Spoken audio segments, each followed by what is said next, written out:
Passamos por um momento em nosso país onde escândalos são revelados por mau comportamento dos representantes do próprio governo. Há quem diga que isso acontece por reflexo da própria população, até porque esses são representantes desta população. Será que isso acontece também no meio empresarial? Será que isso tudo é verdade? Pensando nisso, hoje no programa Talentos em Foco, nós vamos falar sobre o tema ética empresarial. Confira!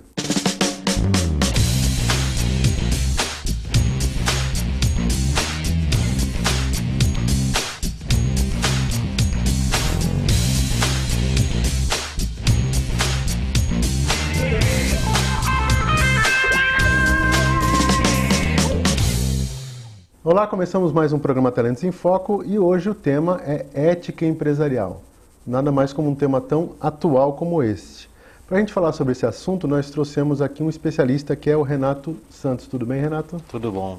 É um prazer tê-lo aqui, obrigado por ter vindo. E, na verdade, eu acho que a pergunta que a gente pode começar é: o que é ética, na verdade? Ética é uma coisa interessante, que todo mundo sabe o que é, mas a gente tem uma dificuldade imensa para definir. E eu também não vou me aventurar a definir ética, mas uma coisa que eu sempre brinco, até é uma brincadeira meio mórbida assim, mas se você quer saber, quer olhar para si mesmo e pensar o que é ética para mim, qual é a minha ética, é você responder a seguinte pergunta: o que você gostaria que escrevessem na sua lápide? Quando você pensar o que eu quero que escreva na minha lápide, você vai entender qual a sua essência, o que te move na vida. Como é que você quer que seja lembrado, não é isso? Exatamente. Qual o legado que você está deixando na passagem que você teve aqui na Terra. Então,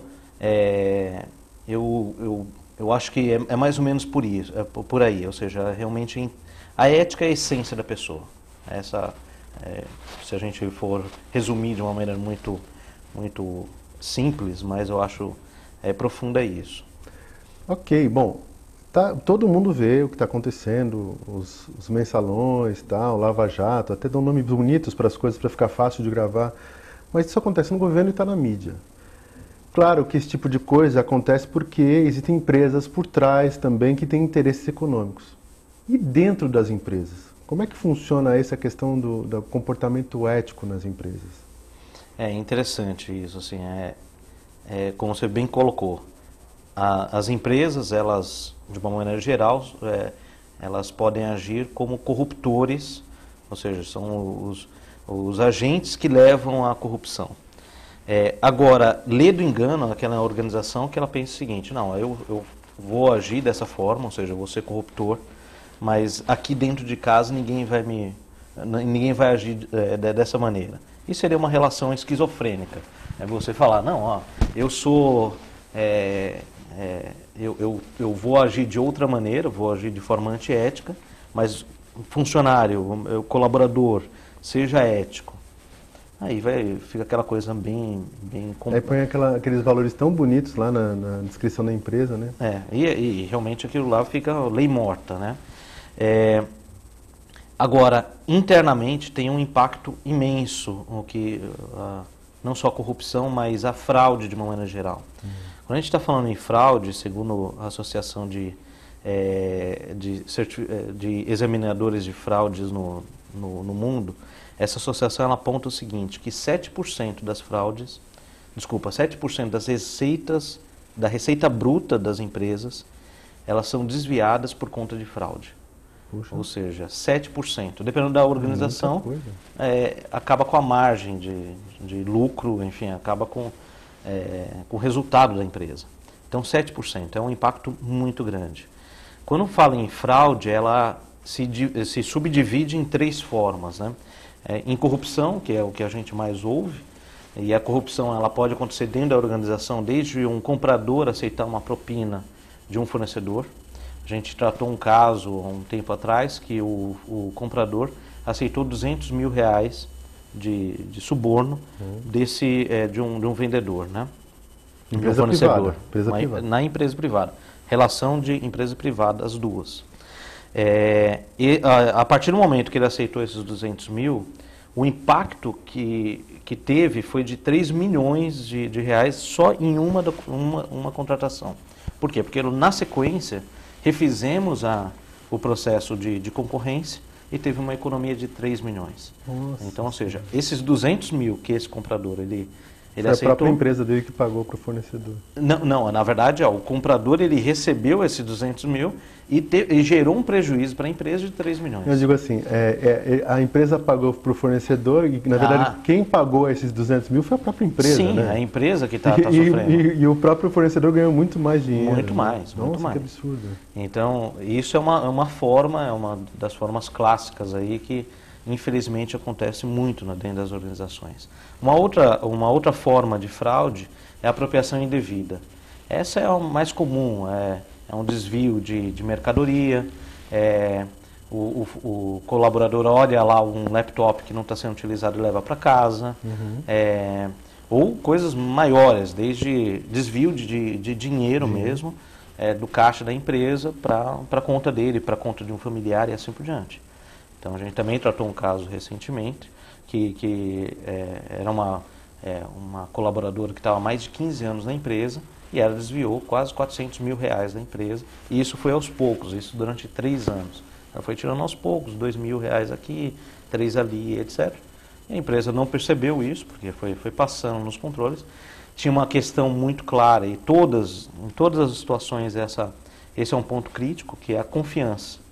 Porque quando a gente apresenta um resultado desse, você fala, poxa, foi a sua colaboradora tal que cometeu essa fraude, sempre tem aquela frase, mas poxa, justamente ela, eu confiava tanto. Sim, se você não confiasse, você teria controles. E também, mas tem um limite também de controles. Mas a questão de ter controle não quer dizer que você tenha desconfiança da pessoa? Não. Aliás, Até porque pode ser não é por má fé, a pessoa pode fazer bobagem, porque não entendeu e você não controla, e ela vai ser culpada por algo que você também é responsável por isso, né? Sim, então o fato de ter controle não é sinônimo de desconfiança. Aliás, realmente a empresa ela precisa criar mecanismos e formas de tentar mitigar esses riscos dessa maneira, né? Agora, por outro lado, quando a empresa ela começa a entrar num processo de o tempo todo eu estou sendo fraudado a qualquer momento, alguém está me furtando aqui e assim por diante, também fica um clima extremamente hostil dentro da organização. É uma sensação muito ruim de desconfiança, um desconfia do outro e assim por diante. E o foco mesmo da empresa, ou seja, o que a empresa ela se propôs a fazer, fica em segundo plano. Fica uma situação meio que paranoico mesmo, assim, o tempo todo procurando um estresse muito grande, né? Exatamente, e isso é muito ruim para a empresa. Então, a gente tem que tomar cuidado nesse sentido. Agora, o terceiro ponto, assim, a terceira forma de fraude é a demonstrações fraudulentas. O que seria isso? É manipulação de resultado, de uma maneira geral. Eu lembro também que teve uma situação que um diretor de uma unidade de negócio da empresa, ele estava manipulando resultados da empresa para ter um bônus maior. Ou seja, ele faz isso para atingir a meta, ganhar o bônus, ele sabe que ele vai receber aquele bônus e vai embora. É um ponto também crítico quando a organização ela não age de forma clara e transparente em todos os aspectos. O que eu quero dizer é o seguinte, se ela vira para o seu colaborador e fala, aqui é o seguinte, você tem que atingir metas e atingir resultados a qualquer custo, inclusive por meios ilícitos, por meios antiéticos. Apesar de não estar explícito, escrito dessa forma, fica implícito que qualquer custo é qualquer custo. Mas eu não disse isso, precisava. Isso se você falar qualquer custo me impressiona, faz até assédio moral se não atinge o resultado, eu tenho que fazer de qualquer forma. Eu tenho que pagar propina. A pessoa não dorme, fica desesperada, vai lá e faz o que for para conseguir.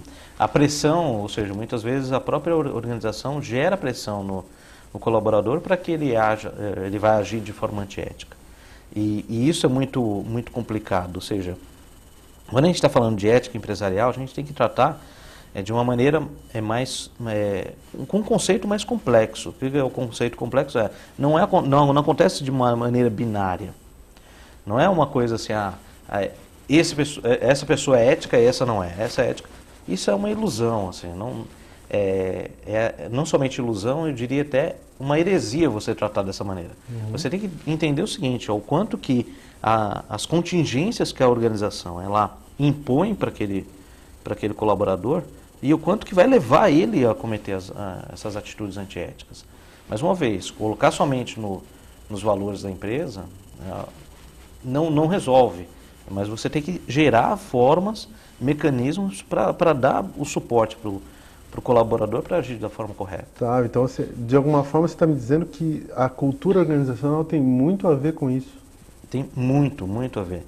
Tem uma máxima, né, que as pessoas falam o seguinte, ética se aprende quando criança e não aprende mais, vem de berço.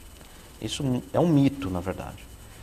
A gente conseguiu comprovar, foi uma das vertentes da minha dissertação de mestrado, que conseguimos comprovar, inclusive quantitativamente, o quanto que a organização ela consegue influenciar na percepção ética, percepção moral do funcionário. Ok, então aí segura um pouquinho, que aí a gente vai voltar no segundo bloco falando disso. A resposta que ele vai dar para a gente é assim, como é que a gente então ensina a ética para as pessoas, ok? Vamos ao intervalo, antes veja a dica do consultor e voltamos em seguida.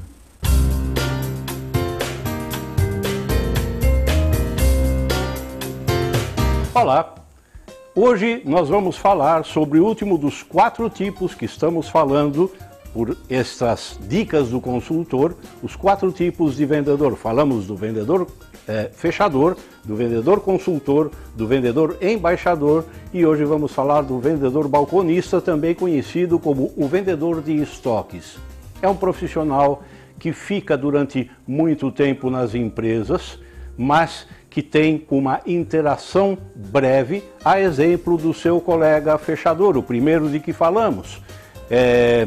Você o encontra, por exemplo, numa farmácia onde você entra para comprar algum medicamento ou algum produto de higiene pessoal e sai rapidamente. O vendedor balconista, o vendedor de estoques, tem uma brevíssima interação. Qual a sua principal habilidade?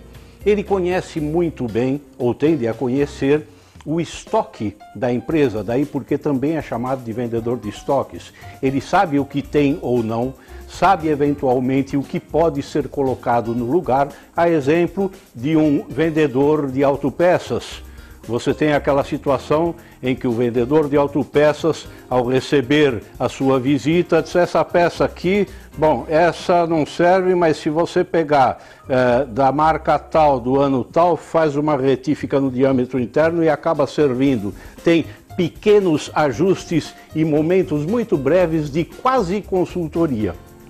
Esse tipo de vendedor é interessante porque muito frequente nas empresas encontra-se a situação em que o vendedor de estoques é utilizado como um estágio preparatório, uma forma de fazer com que esta pessoa conheça a empresa e seja depois transferido para, por exemplo, vendedor consultor ou vendedor embaixador.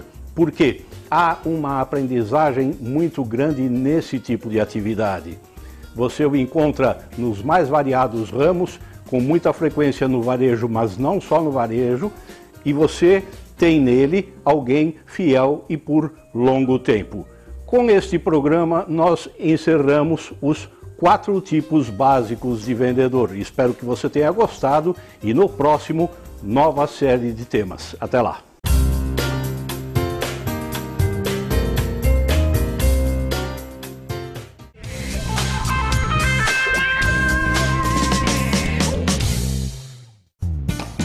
A falta de sangue é um drama da vida real. Ligue e agende a sua doação. Doe sangue e passe a bola para um amigo seu.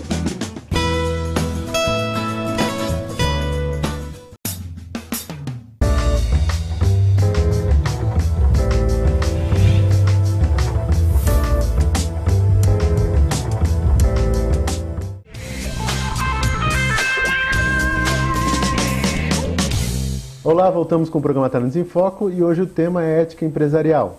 Antes de a gente conversar de novo com o nosso convidado, vou falar 2 coisas para vocês.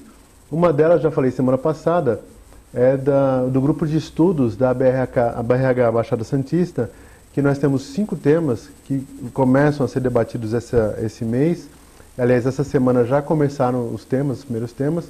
Então, entra no site do Talentos em Foco, lá no Facebook, é facebook.com/Talentos em Foco, e dá uma olhadinha na programação. Você que queira se inscrever e participar, são temas voltados à gestão de pessoas. Eu, inclusive, lidero um dos temas que é liderança e gestão, e lá o pessoal debate temas de interesse do próprio grupo para o desenvolvimento dentro do ambiente de trabalho, ok? Como dica de livro, nós vamos indicar aqui o livro do próprio convidado, Renato Santos, que é Compliance Mitigando Fraudes Corporativas. Renato Almeida Santos. E isso faz parte do trabalho. Bom, você fez tese de mestrado sobre isso, está fazendo doutorado, né? Sim, estou no então final. Tá tudo relacionado ao tema, é o que você trabalha, né? Sim. E, bom, a gente fez eu fiz uma pergunta, na verdade, que você começou a falar. Bom, então a ética se ensina, depois de velho, de adulto. Uhum. Como é que é feito esse processo dentro das empresas? Bom, primeiro ponto, a gente precisa entender quais são os pontos a serem desenvolvidos para cada pessoa. Ou seja, como eu comentei antes, não é uma coisa binária, essa pessoa é ética ou não é ética, mesmo porque, na nossa visão, não dá para você mensurar a ética da pessoa. Não dá para você mensurar. Mas dá sim para você mensurar a resiliência da pessoa quando ela se depara com um dilema ético. Ou seja, como que ela se porta diante daquele dilema, que não dá para blindar a pessoa, ou seja, não dá para você pegar e acreditar que eu vou deixar num ambiente completamente blindado que ele não vai receber uma proposta de suborno, por exemplo, de um fornecedor. Não dá. Não dá para você blindar a pessoa falando, não, ela não vai receber um pedido do chefe para manipular o resultado. Não. Agora, diante de uma situação dessa, qual o índice, qual o nível de resiliência que ela tem para ela resistir àquela situação e tomar a ação adequada? Então, ou seja, a primeira coisa é você identificar quais são esses potenciais de resiliência, de integridade dela. Ou seja, como que ela se porta diante desses dilemas. Uma vez você identificando que tem pontos a serem desenvolvidos, por exemplo, em relação a suborno, vou dar um exemplo ainda nesse tema, né? Ele recebeu uma proposta de suborno, ele falou, não aceito, mas ele continua trabalhando com esse fornecedor, é um ponto a ser desenvolvido, por quê? Porque esse fornecedor vai oferecer para o colega dele. Então, o que a empresa espera? Que ele não aceite, bacana, como ele fez, mas, além disso, ele denuncie esse fornecedor ou descredencie esse fornecedor, para ele não ter oportunidade para oferecer novamente. Ou seja... até porque se o fornecedor faz esse tipo de coisa, pode fazer outras coisas aí, alteração no produto, então aí você perde a confiança no fornecedor. Exatamente, né? Sim.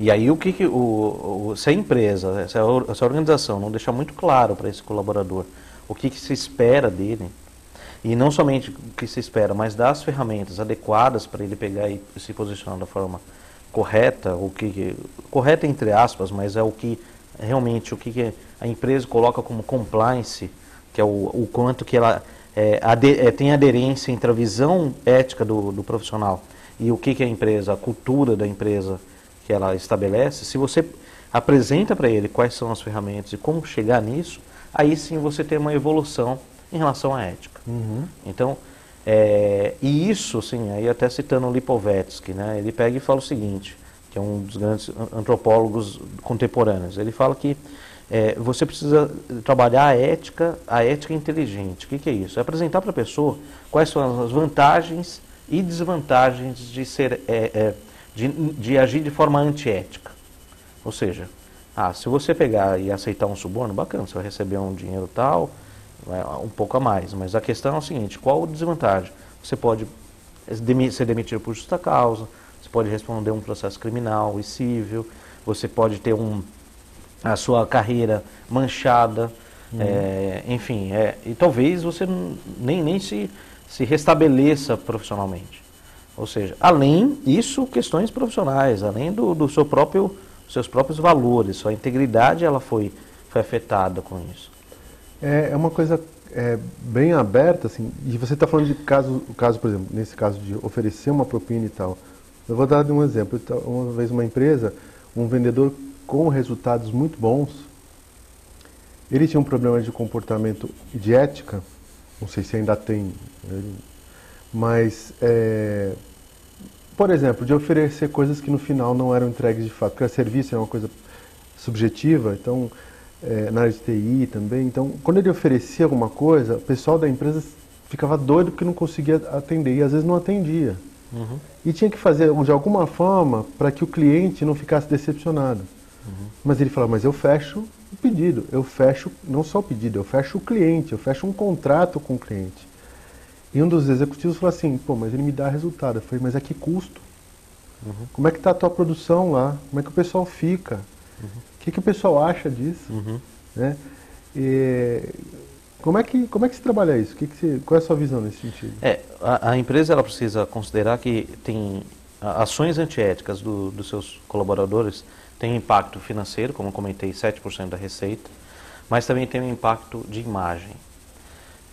Tem um outro estudioso chamado Minerbo que ele pega e fala o seguinte, que existe a fratura do símbolo. Quando esse vendedor, por exemplo, ele pega e age dessa maneira, ele não está somente se beneficiando e prejudicando a empresa em termos financeiros, mas também a imagem. Porque no mercado vai ter aquela ideia, e isso é interessante, para o mercado vai ser o seguinte, na empresa tal, eles prometem ou vendem tal coisa, mas não cumprem. Ou é muito difícil deles entregarem o que a gente pede, demora muito. Demora muito, não cumpre o Será que não tem um outro que faz como a gente quer? Exatamente. E eles não vão falar, o vendedor tal. Não, é a empresa. E isso acontece em toda a ordem. E qual o impacto de imagem disso? Dá para mencionar? Não dá, porque a gente está falando de um valor intangível. Mas, com certeza, tem um impacto muito grande a curto e médio prazo. Né? Fora o longo prazo, que realmente você vai ter que trabalhar muito para reverter essa imagem. Hoje em dia, também é uma coisa muito importante a gente destacar, quando eu falo hoje em dia, faz um ano e 2 meses, que entrou em vigor a Lei Anticorrupção Brasileira. Essa Lei Anticorrupção, ela pega e fala o seguinte, que a empresa que é corruptora, ou seja, vai lá e paga propina para algum fiscal, para algum órgão público, para algum agente público, ela pode ter multas até 20% do faturamento bruto dela. Ou seja, tem um impacto financeiro imenso. Inclusive, a própria empresa vai ter que, vai ter que colocar na mídia, nas principais mídias, enfim, não somente nacional, mas regional e etc., a situação, ou seja, ela vai ter que se expor, falando, o que eu fiz, o meu colaborador e tal. Então, ou seja, a gente está numa situação que aqui no Brasil não é só uma opção da empresa, se eu vou agir, se eu vou trabalhar a questão ética dentro da minha empresa. Ela não tem mais essa opção. Ela agora tem impactos, inclusive impactos financeiros, de imagem e por lei. Isso é importante qualquer empresário ter em mente, porque realmente tem questões aí que pode, inclusive, levar até a própria falência da empresa. E uma outra coisa que a gente também estava conversando antes da gravação aqui era a questão do corporativismo, você falou, e nesse caso que eu citei, o impacto no clima, ou seja, as pessoas ficam estressadas porque um funcionário, ou alguns funcionários criam um problema, e aí as pessoas ficam estressadas e podem ficar doentes, porque isso é questão ética. A forma antiética daquela pessoa cria um problema, eu sou ético, tento cumprir tudo, e eu não consigo e fico estressado com isso. Né? Ou aquele exemplo que você falou das pessoas se juntarem para inventar ou prejudicar um terceiro. Como é que funciona? Isso é uma outra vertente, então, ou seja, além de fraude, a gente tem a questão do assédio. O assédio, para ter uma ideia, aqui no Brasil, ele acontece, tem estatísticas que apontam para 42% dos profissionais aqui no Brasil já sofreram algum tipo de assédio dentro das organizações. É um absurdo, assim. Assédio, seria o assédio moral Dentro de assédio pode ser assédio moral, sexual ou corporativismo. O assédio moral é aquela situação de humilhação, ou Ou seja, o superior vai lá e fala, você fala para todo mundo, para o grupo todo, você é incompetente, você é isso, é aquilo e tal, e humilha a pessoa, além das pressões que ele pode ficar fazendo durante o tempo, até a pessoa pegar e pedir demissão. Isso, infelizmente, acontece muito. Sim.